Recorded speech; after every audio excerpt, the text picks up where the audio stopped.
Just say you quit. Hell no. John Cena! He's evil now. Did you know that? He's evil. We never saw it coming. And to emphasize how evil he is, heading into WrestleMania 41, he claims he will dethrone and bury Cody Rhodes to end the story.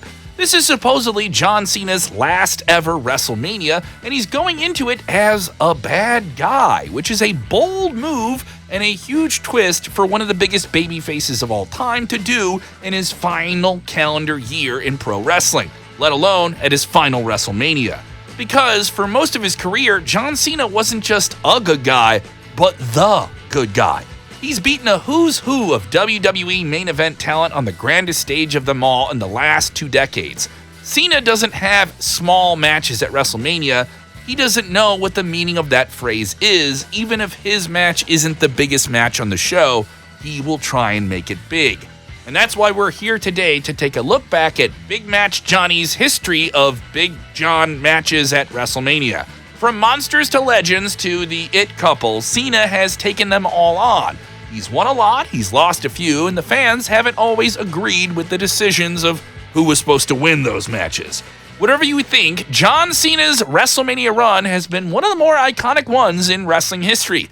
So we have a lot to cover here. Better not waste any time. You're watching Sportskeeda Wrestling. I'm Kevin Callum, and this is every John Cena WrestleMania opponent. Where are they now? Up first, we've got The Big Show. Well, it's the Big Show. Yeah, John Cena's very first WrestleMania opponent went all the way back to WrestleMania 20 and Madison Square Garden. In the opening match, Cena overcame the world's largest athlete to win the WWE US Championship. A lot has happened for Paul White since then. He worked for WWE off and on until January of 2021, where he left WWE citing creative differences. A month later, he signed with All Elite Wrestling, where he remains to this day. He was first introduced to their TV in March of 2021 in a segment where other fellow former WWE wrestler Christian Cage was involved. In his time with the company, he's not done a whole lot. He's mainly been utilized to host things and do commentary and defeat QT Marshall and knocking out the likes of Kyle Fletcher.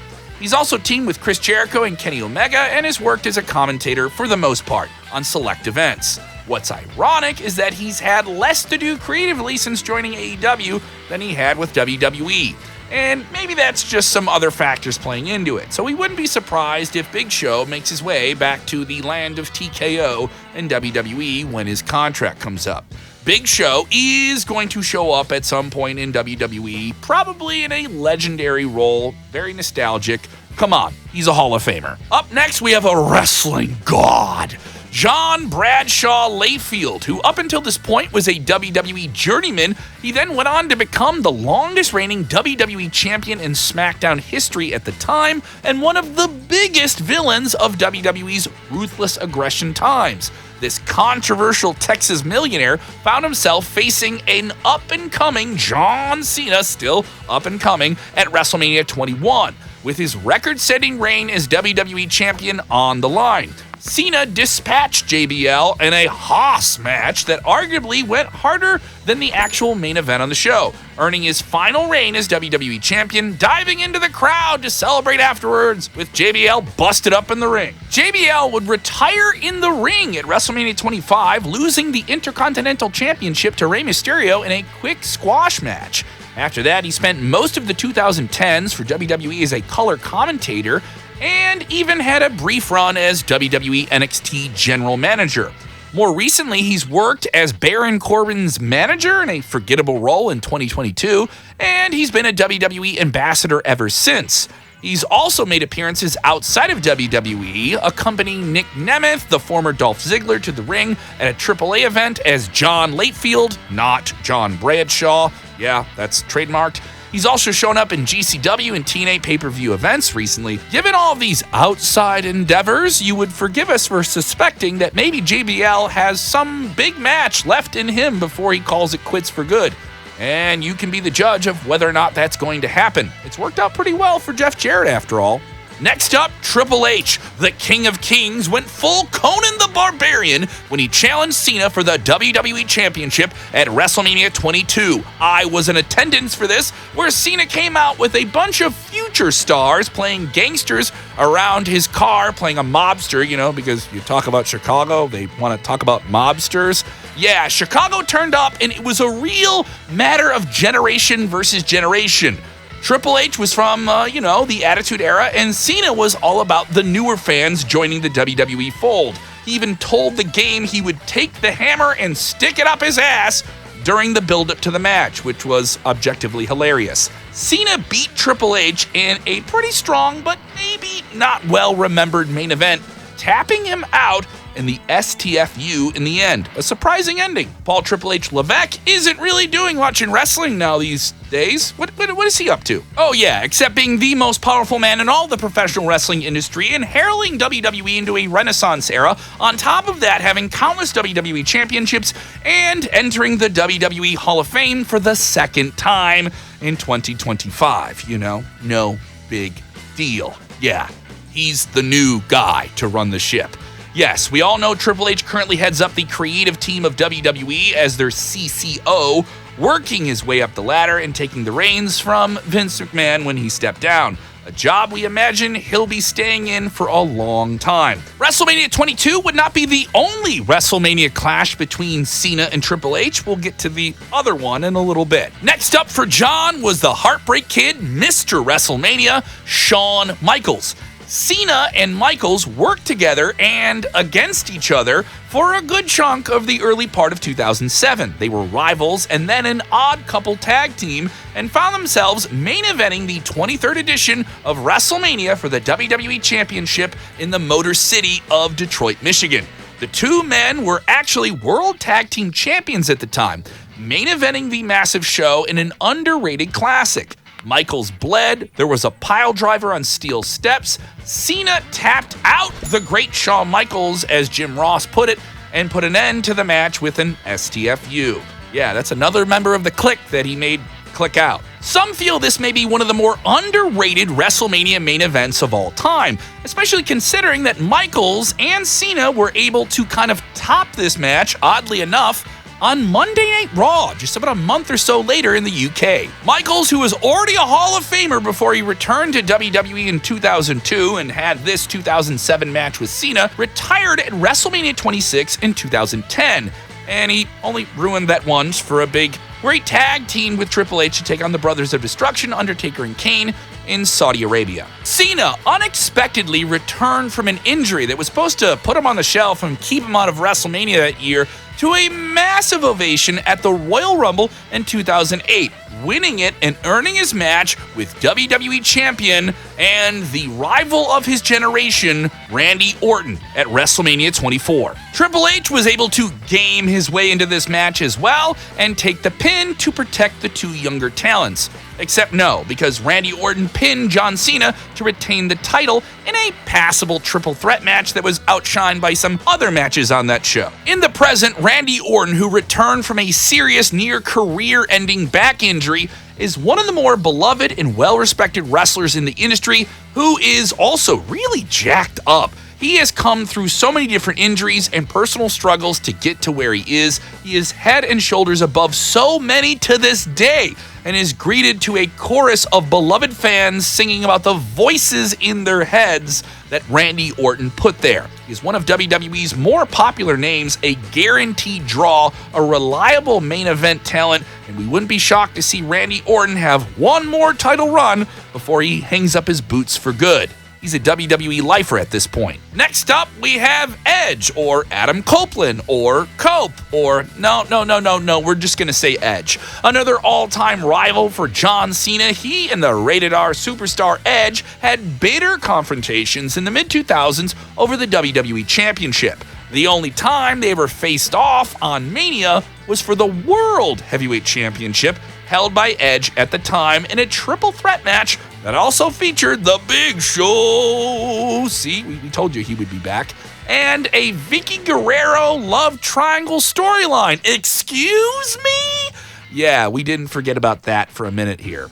This was a memorable match for Cena given that he lifted both Edge and the Big Show on his shoulders at the same time. He is a human being that did that before winning the big gold belt by pinning the Big Show.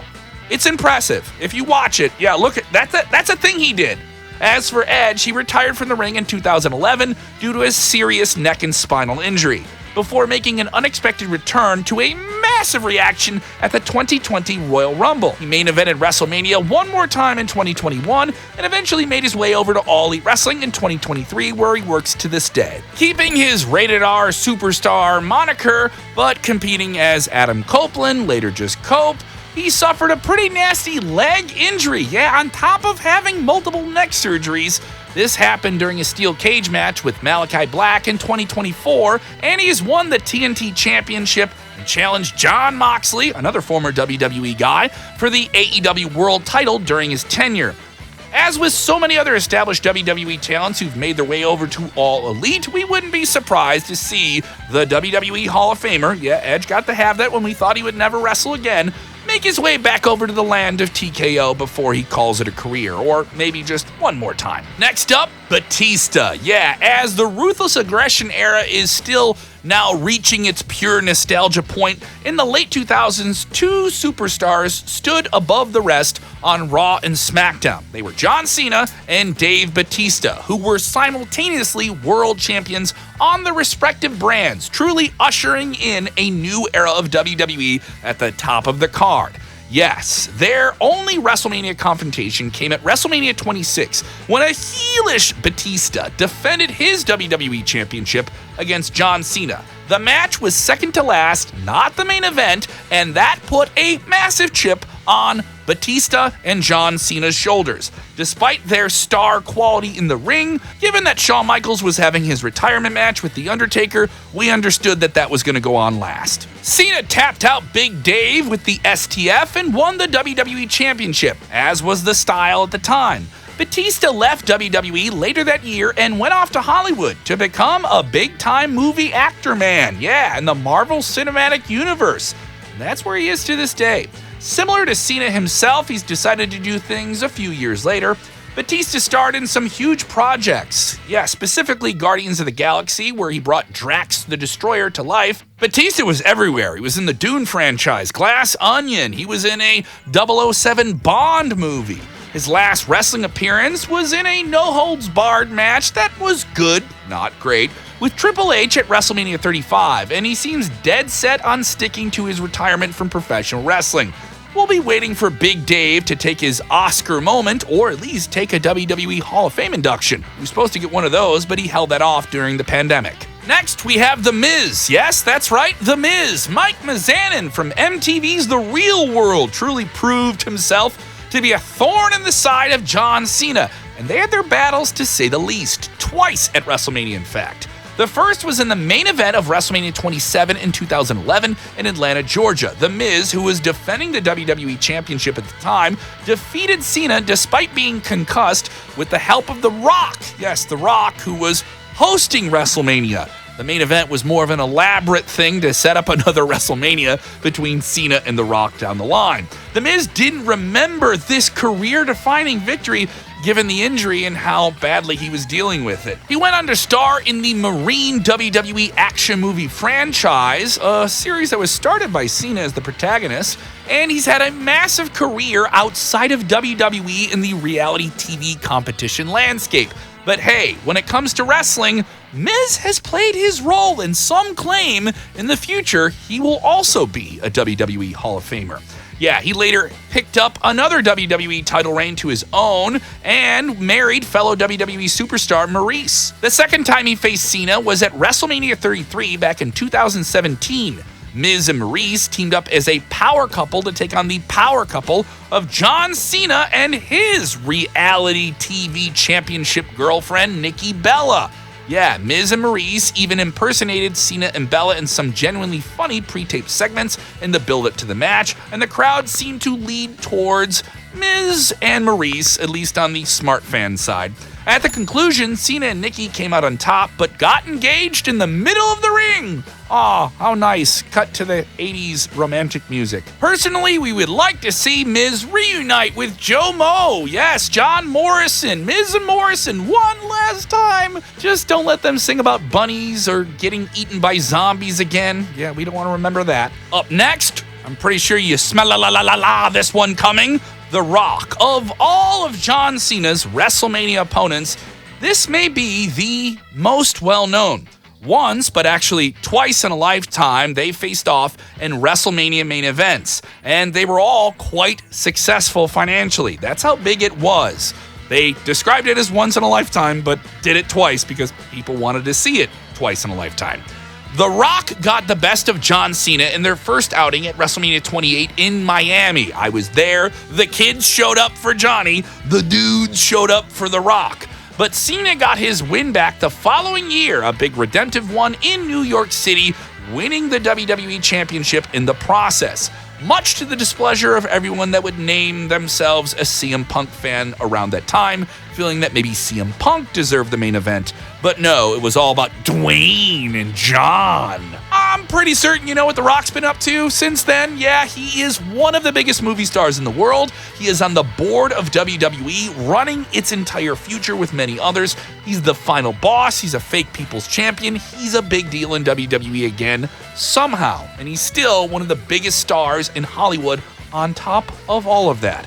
He's aligned recently with an evil John Cena, right there with popular rapper Travis Scott, when he attacked Cody at the end of Elimination Chamber. And he's around, and we're going to be seeing a lot of him, maybe? Yeah, so let's get real. Let's get used to that. Yeah, John Cena may help The Rock do some evil things in the future. The late Bray Wyatt is up next on our list. Cena and Wyatt battled twice at WrestleMania, the first coming at the expense of the Swamp Wizard Bray Wyatt when Cena took him down at WrestleMania 30 in a battle of whether or not he would turn evil at the time. This brought an end to a dominant early run of the original Wyatt family and set Bray on maybe a downward spiral that would ultimately see him as the Eater of Worlds, but no, the Eater of Pins. But he would get his revenge courtesy of his old buddy, the maniacal, zombified The Fiend. Cena and Wyatt rematched in the cinematic classic, an obscure match. I don't know if people will remember it the way it should be. The Firefly Funhouse behind closed doors at WrestleMania 36. We've got a whole video about how this match changed everything for John Cena. We highly suggest you go watch it if you're really on board with John Cena's recent heel turn. In this cinematic short film of a match, Wyatt foreshadowed Cena's eventual turn to the dark side and held up a mirror to his momentum of squashing opponents on his way to wrestling superstardom. Tormented with the symbolism and the dark side of himself, Cena succumbed to the Fiend and was ultimately defeated, vanishing from the WWE for a year and giving Bray one of his only WrestleMania wins in the process, which is criminal when you really think about it. Sadly, Bray Wyatt is no longer with us, having passed away due to a heart condition in August of 2023. He's survived by his family and by the impact he made on the wrestling industry as a whole, as a true innovator and maybe one of the greatest character performers of his generation. Acts like the Wyatt Six, featuring his brother Bo Dallas and Alexa Bliss, still play homage to Wyndham Rotunda, and we wish he could see the success that they have today. Again, we've got a whole video about how Bray Wyatt really got the John Cena heel turn going. Come on, WWE. Give them a chance. Wyatt 6. Let's see them do something big. Rest in peace, Bray Wyatt. Get ready for Rusev Day. Yes, Rusev was brought to the main roster alongside his real-life girlfriend, the ravishing Russian Lana, in 2014, where they were given the gimmick of an anti-American Russian sympathizing force, quickly rising to popularity as dominant monster heel. The Bulgarian brute Rusev smashed his way through WWE's upper mid-card and soon captured his first taste of gold in the WWE United States Championship. Who will defend America's honor? Until John Cena showed up and he planned to stop the super athlete's winning ways at WrestleMania 31. Yeah, you can only see where this is going. Rusev came to WrestleMania in a tank. A literal tank. Yeah, but it wasn't enough to stop him from being crushed by Super Cena. Big Match Johnny took Rusev down to the woodshed and took away the United States Championship. This led to a really great time in John Cena's career, the beloved US Open Challenge, where he got to have technical wrestling bangers with the likes of some of WWE's best up-and-comers at the time. Sami Zayn, Kevin Owens, Pac, Cesaro, Zack Ryder, Bad News Barrett were among the names who got to tangle with John Cena, and they did not disappoint in these very competitive and underrated matches. Rusev was among the names, but never had the same aura as a heel to take the strap back. Though he did manage to get some good babyface attention alongside Aiden English in 2017 with Rusev Day, arguably the height of his popularity in WWE. He parted ways with WWE in 2020 and signed with AEW later that year, where he was a featured sporadic character. Injuries and other issues got in the way, and mixed reactions would follow, and, some people being critical of how AEW was using him. After a long absence, and we mean long, he was granted his release from AEW in early 2025 after allegedly requesting it the previous year. The man, once known as the Redeemer, now wrestles on the independent circuit, but we wouldn't rule out a future WWE return under the right circumstances. Gong! Did you hear that? That's me saying, gong! The bell tolls for John Cena because it's the Undertaker. Yeah, that's definitely not me just saying the gong sound. Yeah. Of all of John Cena's WrestleMania showdowns, none have been so resoundingly underwhelming. It was supposed to be so much more when he faced the dead man at WrestleMania 34 in New Orleans. I was there. I came with a casual wrestling fan who saw The Undertaker and John Cena have maybe one of the biggest squash matches of all time. John Cena got his ass kicked by The Undertaker. During the build, Cena struggled to get booked on WrestleMania, which was already hard enough at the time, and so as a resolution to this, he called out The Undertaker and wanted to have a big WrestleMania match with the guy who made WrestleMania such a big thing. Eventually, with no confirmation that he was going to be there, but we all expected him to be there, The Undertaker showed up the night of, and they had a match, but it wasn't the match we wanted from them. It was a match, but it wasn't the one we expected. The Undertaker himself, in his must-be-seen Last Ride documentary series, said that he was fully prepared to go for a much longer match, training for that one match that year, only for the duration of it to be cut by WWE management. Taker retired from in-ring competition completely after the Boneyard match against AJ Styles at WrestleMania 36, but he's still very present in WWE, sharing his wisdom with the next generation of talent, making occasional on-screen appearances as the American Badass alongside Rhea Ripley, having one of the biggest WWE Hall of Fame inductions of all time. Phenom even showed up in the main event of WrestleMania 40 to put a stop to The Rock and his heelish interference. He's also done his One Dead Man Show speaking engagement tour, a podcast called 6 Feet Under, where he is Mark Calaway, not The Undertaker, and shows off a more human, beloved approach to his love of professional wrestling. We just wish we could have seen Cena and The Undertaker go at it during their prime. Who knows, maybe Big Match John would have broken the streak. The WrestleMania streak of The Undertaker. Can you imagine that? The internet would have blown a gasket. And finally, we have Austin Theory. One of these things is not like the other. For a while there, it felt like A-Town Austin Theory was going to be WWE's next big superstar. Supposedly a favorite of Mr. McMahon toward the end of his time in charge, and apparently seeing Theory as a young John Cena in the making meant that they were going to have a big match at WrestleMania 39. The match itself was a match. It just wasn't the special thing we expected it to be when Cena came back to challenge Austin Theory for the US Championship. It was John Cena's first WrestleMania match since 2020 and his first match in front of fans since 2018. It was a shaky encounter. with Cena showing signs of age and maybe ring rust, and maybe that's part of the story, unable to pull out a banger with a young superstar. Austin Theory won the match with nefarious tactics and retained the US Championship. Yeah, Cena did business by a younger superstar, but did it do more harm to John Cena? Did it do more harm to Austin Theory to not have a break-the-bank match that they could have in Hollywood? Though Theory may have taken a drop-off in the overall very competitive landscape of WWE television after Mr. McMahon gave up control, it's important to remember that he's only 27 and still has a lot left in the tank. He's got decades left of a career, and he's already won 2 U.S. championships, a Money in the Bank, and wrestled against John Cena at WrestleMania. And he's not even 30. That's an impressive resume, one that will help Austin Theory should he continue to build up his experience and grow as a performer. There's no saying that he can't bounce back and break his way into the main event scene in a couple of years.